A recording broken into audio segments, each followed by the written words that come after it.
In today's video, I will show you how to export a Qualtrics survey to Word.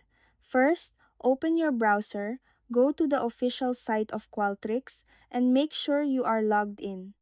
Once you are on the home page, open the project you want to export. Exporting your survey to a Word document is a massive help if you need to print out a hard copy for offline proofreading or want to share the layout with stakeholders for feedback without giving them full back-end access to your account.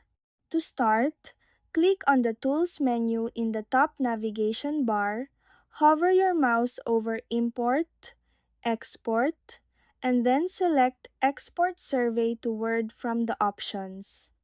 A pop-up window will appear allowing you to customize exactly what gets included, such as your question numbers, conditional logic, and embedded images. Once you have checked your preferred options, simply click the Export button to download the document directly to your computer. And that's it! That's how you export a Qualtrics survey to Word.